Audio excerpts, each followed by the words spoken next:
Birthday ganap naman tayo for today's video at dahil nga birthday ni Ate Jella kaya naman pagbigyan kung anong request.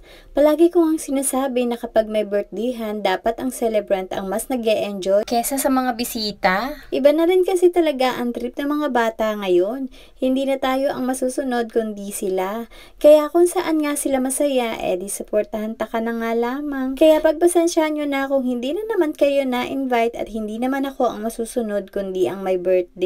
Kaya request niya nga lang ay maisama ang kanyang best friend na si MJ lang.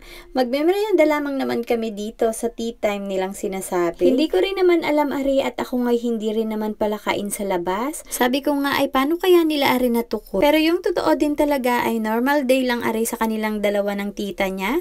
At mahilig nga rin aring dalawang ari na kumain sa labas. Padamihan wari ng kupit sa tindahan ay.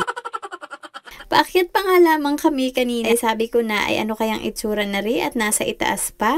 Kaya naman nung bumungad sa akin na ganda rin pala kaganda din ay kaya naman pala inabalik-balikan ng magtita at dini pa nga kami dinala. Hindi nga rin kasi talaga ako mahilig sa mga milk tea, pero pagka gana rin ang iyong mga kasama ay mapapamilk tea ka na nga rin. Habang naghihintay nga kami sa order ay ari nga at nagpicturan muna. At nang may maisend nga kay daddy, number 1 din talagang magulo ay si Jello at talaga namang walang pasuotan kahit saan man di. Nauna ngang iserve aring burger at sa burger pa nga lamang ay busog ka na pamihado. Naghanap nga ako ng small cake sa menu nila kaso ay wala naman sila. Kaya nag-order na lamang ako ng waffle nila at nakiusap ako na baka pwedeng palagyan nga ng happy birthday bago nila iserve. Ay kaso hindi daw sila marunong gumawa nun. At hindi nga daw nila rin alam-alam pero kung gusto ko nga daw ay ako na lamang ang gumawa. Todo effort nga ako din sa back area nila, anong hirap nga rin diskartehan at yung gusto kong ilagay ay wala naman sila. Kaya pinag-ari ko na nga lang kung anong meron sila dito at bahala na kako ang akalabasan na rin. Pinakuha ko na nga lamang kay Aliyah at bala ko nga sana na i-surprise at kantahan man lang si Ate Jella. Ay kaso ay anong lulungkot naman ng mga ari at mga gutom na nga rin yata.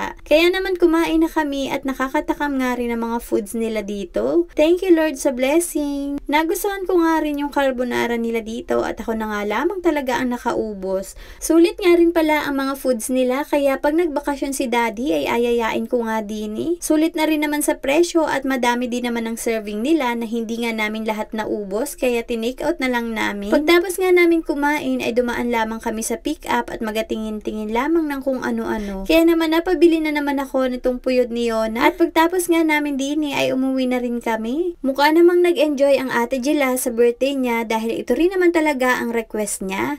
And yun lang for today's video. Salamat sa panonood!